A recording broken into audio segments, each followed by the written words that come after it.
Local body elections మీద, స్థానిక సంస్థల ఎన్నికల మీద ఏపీలో రెండు డిఫరెంట్ పిక్చర్స్ కనపడతా ఉన్నాయి కదా. ఓ పక్కన జగన్ ఆ చిన్న చిన్న స్థానాల్లో సైతం గెలిచడం కోసం గాన వాళ్ళు దుర్మార్గాలు చేస్తే మాత్రం ఈ కసి రేపొద్దున జరగబోయే ఎన్నికల్లో చంద్రబాబు నాయుడు గారి పునాదులు కూడా కదిలే విధంగా కసి పెరుగుతుందని మాత్రం గుర్తుపెట్టుకుంది.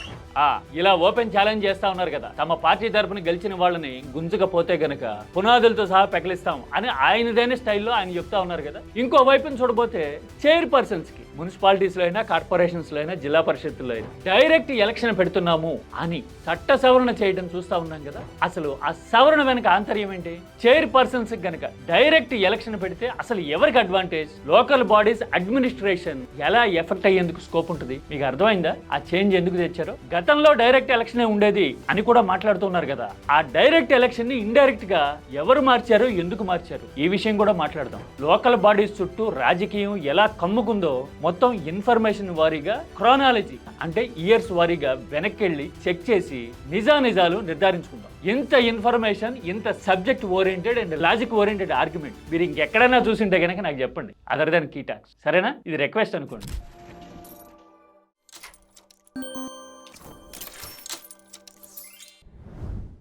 Local body elections are round the corner కదా. అక్టోబర్ చివరి నాటికి ఎన్నికల క్రతువు మొత్తాన్ని పూర్తి చేస్తాము అని ఈసీ సన్నాహాలు చేస్తా ఉంది. ప్రభుత్వం వైపు నుంచి గైడ్ లైన్స్ వచ్చేసినాయి కదా. ఈ ఎన్నికలు కూడా ఈవీఎంలతోనే జరగబోతున్నాయి. ఈసారి కొత్తగా చైర్ పర్సన్స్ కి డైరెక్ట్ ఎలక్షన్ ఉంటుంది అనే విధానాన్ని చంద్రబాబు తీసుకొచ్చారు. చట్ట సవరణ చేశారు కదా. ఇదిగో ఇక్కడ డీటెయిల్స్ కనపడుతున్నాయి కదా. ఇలా చట్టాన్ని సవరించడం చూస్తా ఉన్నాం. మున్సిపల్ మంత్రి నారాయణ అసెంబ్లీలో ఈ డైరెక్ట్ ఎలక్షన్స్ పెట్టడంలో స్ట్రాంగ్ పబ్లిక్ మ్యాండేట్ ఉంటుందని, గ్రేటర్ అకౌంటబిలిటీ ఉంటుందని, సిటీ ప్రాజెక్ట్స్ ఇంప్లిమెంట్ చేయడంలో డిలే ఉండదనేది, గ్రేటర్ విజిబిలిటీ ఫర్ ఇన్వెస్ట్మెంట్స్, మెరుగైన పరిపాలన కోసం, పీపీపీ లాంటి విధానాల కోసం అనే తరహాలో మాట్లాడారు కదా. అంటే మెరుగైన పరిపాలన వస్తుంది డైరెక్ట్ ఎలక్షన్ అయితే అని చెప్తూ ఉన్నారు కదా. మీకు తెలుసా ఏపీలో ఇంతకు ముందు లోకల్ బాడీస్ లో డైరెక్ట్ ఎలక్షన్ 1986 నుంచి 2005 వరకు ఉండేది. 1986 అంటే ఎన్టీఆర్ పరిపాలనా కాలం. వైఎస్ఆర్ టైంలో లోకల్ బాడీ చైర్మన్ గిరీలకి డైరెక్ట్ ఎలక్షన్ అంటే కార్పొరేటర్లో, వార్డు మెంబర్లో అందరూ కలిసి ఆయా లోకల్ బాడీస్ కి తగ్గట్టుగా చైర్పర్సన్ ని ఎన్నుకునే సిస్టమ్ ని తీసుకొచ్చారు. అలా ఎందుకు తీసుకొస్తున్నారండి అని అడిగితే వైఎస్ఆర్ ఏం చెప్పారు? ఇదిగో చూడండి. ఫ్రీక్వెంట్ డెడ్ లాక్స్ ఉంటున్నాయి. చైర్మన్ ఒక పార్టీకి సంబంధించిన వారై ఉండి మెంబర్స్, వార్డు మెంబర్లు గానీ, కౌన్సిలర్లు గానీ ఎవరైనా అనుకోండి, వాళ్ళు గనక మరో పార్టీకి సంబంధించిన వాళ్ళైతే ఆయన ప్రపోజ్ చేయడం, వీళ్ళు అపోజ్ చేయడం, దీనివల్ల లోకల్ బాడీస్ లో అడ్మినిస్ట్రేషన్ ప్రాసెస్ అనేది డిలే అయిపోతా ఉంది, నష్టం జరుగుతా ఉంది అని చెప్పారు. ఆ తర్వాత నేరుగా చైర్మన్లని ఎన్నుకుంటే గనక వార్డు మెంబర్ల పాత్ర, ఆ లోకల్ బాడీ తీరును బట్టి ఏ పేరైనా ఉండొచ్చు కదా, వాళ్ళ పాత్ర అంటే జనం నేరుగా ఎన్నుకుంటారు కదా వాళ్ళని, వాళ్ళ పాత్ర వెరీ లిమిటెడ్ అయిపోతా ఉంది. అందుకని ప్రజాభిప్రాయం రిఫ్లెక్ట్ కావట్లా, అందుకోసమే ఈ చేంజ్ చేస్తున్నాం అని వైఎస్ఆర్ చెప్తే, లేదు లేదు అధికారంలోకి వచ్చారు కాబట్టి బుల్లింగ్ చేసేసి ఏదో రకంగా లోకల్ బాడీస్ లో అన్ని చోట్ల ఆయన పార్టీనే, ఆయన నాయకత్వమే పట్టు బిగించాలి అనే ఉద్దేశంతో ఇలా చేంజ్ చేశారు అని అప్పట్లో టీడీపీ ఆరోపించడం చాలా మందికి గుర్తుండి ఉంటుంది. ఎక్స్పీరియన్స్ ఉన్న వాళ్ళకి తెలుసు. నేనంటే మీడియాలో ఉన్నా కాబట్టి ఫాలో అయ్యి ఉంటాయి ఇలాంటివన్నీ. 21 సంవత్సరాల తర్వాత ఇప్పుడు మళ్ళీ డైరెక్ట్ ఎలక్షన్ అని చెప్తూ ఉన్నారు కదా. అంటే రేపు జరగబోయే స్థానిక సంస్థల ఎన్నికల్లో 2 ఓట్లు వేయాలి. ఒకటి వార్డు మెంబర్ కోసం, రెండోది ఎవరు చైర్మన్ కావాలి అని చైర్మన్ కోసం వేసే ఓటు అనమాట. ఇలా చైర్మన్ ని సపరేట్ గా ఎన్నుకొని మెంబర్లను సపరేట్ గా ఎన్నుకునే సిస్టమ్ ఎలా పనిచేస్తుంది అసలు తెలుసా? ఈ మధ్యన చూడలేదు కదా, నేను చెప్తా. ఈ మోడల్లో 2 వింగ్స్ ఉంటాయి. అవేంటంటే, ఒకటి లెజిస్లేటివ్ వింగ్, ఇది కౌన్సిల్ అనమాట. అంటే ఇందులో డైరెక్ట్ గా ఎలక్ట్ అయిన వార్డు కౌన్సిలర్లు అందరూ ఉంటారు. ఏ విషయం మీదైనా డిబేట్ చేయడానికి వీళ్ళకి రైట్ ఉంటుంది. అదే వీళ్ళ రెస్పాన్సిబిలిటీ.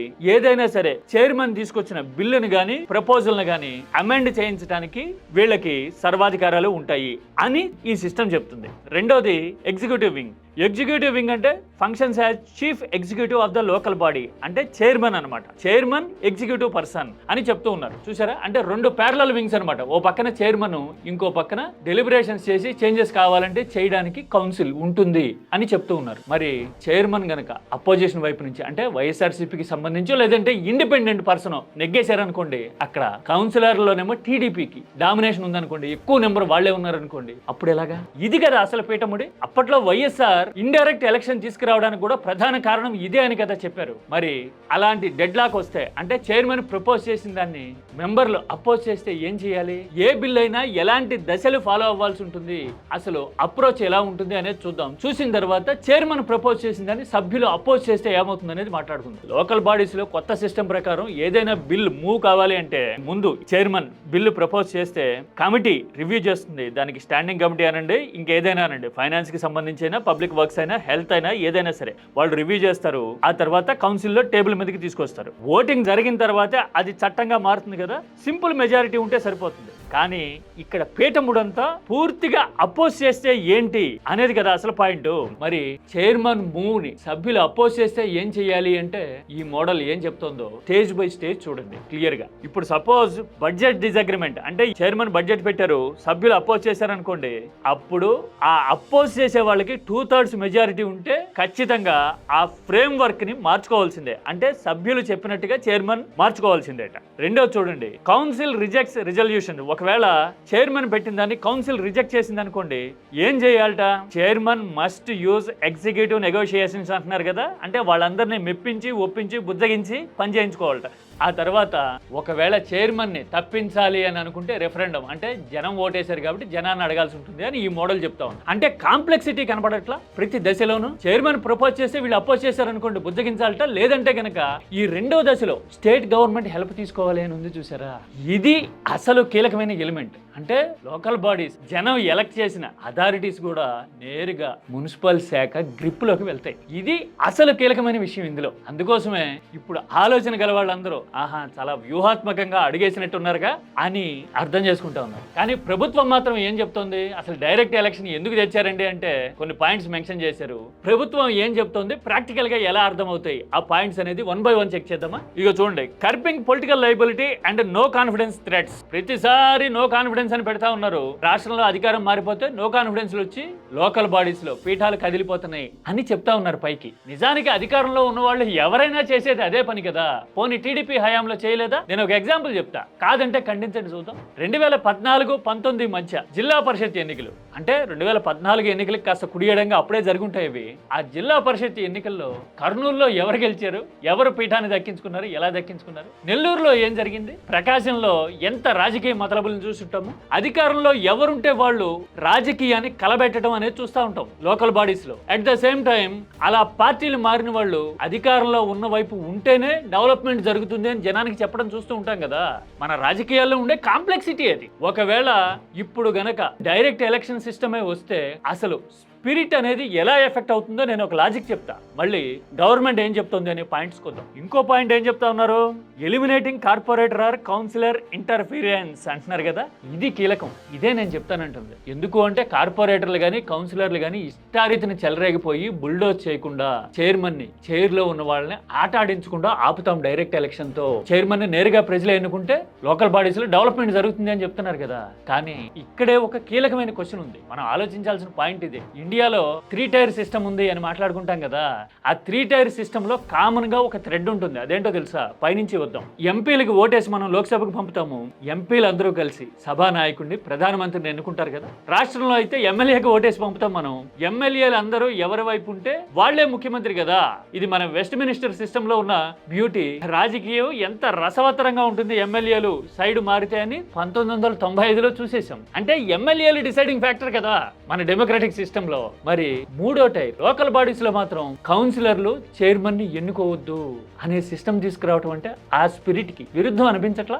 అనిపిస్తుందా లేదా? సహజంగా లాజికల్ గా పొలిటికల్ గా ప్రాక్టికల్ గా ఆలోచిస్తే ఎంపీలు మెచ్చిన నాయకుడు ప్రధాని, ఎమ్మెల్యేలు మెచ్చిన నాయకుడు ముఖ్యమంత్రి, మరి కౌన్సిలర్లతో సంబంధం లేకుండా చైర్మనా? ఇది కదా అసలు క్వశ్చన్ మార్క్. అసలు వీళ్ళు బుల్లింగ్ చేసేస్తా ఉన్నారు చైర్మన్లని, సైడ్ మారిపోతా ఉన్నారు కార్పొరేటర్లైనా కౌన్సిలర్లైనా అని చెప్తూ ఉన్నాం కదా. అలా చెప్పడము అంటే జనంతో ఉన్న లింక్ కదండి. కౌన్సిలర్లైనా కార్పొరేటర్లైనా వార్డు మెంబర్లైనా ఎలాగా ఫలానా వార్డులో డ్రైనేజ్ కావాలనుకోండి, తాగునీటి సమస్య ఉందనుకోండి, స్ట్రీట్ లైట్ ప్రాబ్లం ఉందనుకోండి, జనం ఎవరికి మొరపెట్టుకుంటారు? నేరుగా వెళ్ళి ఆ కౌన్సిలర్ను కార్పొరేటర్ను కదా అడుగుతారు. అతని చేతిలో అధికారం ఉంటుంది. అతని ఓటు కావాలి కాబట్టి చైర్మన్ అతను చెప్పిన మాట వింటాడు, పనిచేస్తాడు. That is how this system works కదా. అలా కాకుండా అసలు వీళ్ళ ప్రమేయం లేకుండా చైర్మన్ డైరెక్ట్ గా ఎలక్ట్ అయిపోయాడు అనుకోండి, ఆ ఫలానా కార్పొరేటర్ సుబ్బారావు వచ్చి మాకు ఇది శాంక్షన్ చేయండి, ఈ పని జరిపించండి అని అడిగితే చూద్దాంలే నెక్స్ట్ బడ్జెట్ లో అని అన్నారనుకోండి, నష్టం ఎవరికి? సుబ్బారావుకా చైర్మన్ కా? కాదు, జనానికి కదా. ఇది అసలు పీఠముడు ఇందులో. ఒక సెంట్రలైజ్డ్ అప్రోచ్ లో డైరెక్ట్ ఎలక్షన్ పెడితే గనక గ్రిప్ వస్తుంది. కాన్ఫ్లిక్ట్స్ ఎంత ఎక్కువైతే municipal department intervention, government intervention అంత ఎక్కువ ఉంటుంది అనే ఉద్దేశంతోనో ఏమో ఇలాంటి సిస్టమ్ తీసుకొస్తున్నారా అని ఆలోచన గల వాళ్ళకి అనిపిస్తా ఉండుండొచ్చు. ఎందుకంటే డైరెక్ట్ ఎలక్షన్, ఇండైరెక్ట్ ఎలక్షన్స్ రెండు చూసింది కదా ఆంధ్రప్రదేశ్. ఎందుకు తీసుకొస్తున్నారు ఈ సిస్టమ్ ని అంటే చూడండి, transitioning to holistic and city wide development. అంటే నిర్ణయాలు తీసుకునే పర్సనాలిటీ ఒకరే ఉంటారు కాబట్టి 5 ఏళ్ళు ఆయన కొనసాగే పరిస్థితి ఉంటుంది కాబట్టి సిటీ వైడ్ డెవలప్మెంట్ జరుగుతుంది అని పైకి చెప్తా ఉన్నారు. మరి హౌ అబౌట్ ఇందాక పర్టికులర్ డివిజన్ లో ఇష్యూ ఉందనుకోండి, దాని మీద దృష్టి పెట్టడానికి నెక్స్ట్ బడ్జెట్ అంటే జనం కదా ముక్కులు మూసుకునే అవస్థలు పడాల్సింది లోకల్ బాడీస్ లో. ఇది మేజర్ ఛాలెంజ్ కదా. చాలా వ్యూహాత్మకంగా డైరెక్ట్ ఎలక్షన్ అనే సిస్టమ్ ని ఇప్పుడు తీసుకొస్తా ఉన్నారు. ఇంకో పక్కన చూడబోతే రాజకీయపరమైన ఛాలెంజెస్ మీద విపక్షం ఇప్పుడిప్పుడే దృష్టి సారిస్తా ఉంది. మరి డైరెక్ట్ ఎలక్షన్ తీసుకొస్తే జనం మీద ఎలాంటి ప్రభావం పడుతుంది, లోకల్ బాడీస్ స్పిరిట్ మీద ఎంత ఇంపాక్ట్ ఉంటుంది అనే విషయాన్ని నెక్స్ట్ వీక్ మాట్లాడతాను అని చెప్పారు కదా జగన్ ఆల్రెడీ. లోకల్ బాడీస్ కి సంబంధించి 34% రిజర్వేషన్స్ గురించి నెక్స్ట్ వెడ్నెస్డే మళ్ళీ నెక్స్ట్ వీక్ మళ్ళీ మాట్లాడు. మరి ఆ టాపిక్ లో ఈ విషయాన్ని ఏమైనా ప్రస్తావిస్తారా? చూడాలి. మీరైతే ఏమంటారు? ఇంత ఇన్ఫర్మేటివ్ గా, లాజికల్ గా direct election versus indirect election ఈ రెండు ప్రోస్ అండ్ కాన్స్ ని మాట్లాడుకున్న తర్వాత మీకేమనిపించింది? లోకల్ బాడీస్ లో డైరెక్ట్ ఎలక్షన్ జరిగితే అడ్వాంటేజ్ ఎవరికి, డిసడ్వాంటేజ్ ఎటువైపు? కామెంట్ సబ్జెక్ట్ ఓరియంటెడ్ గా చేయండి.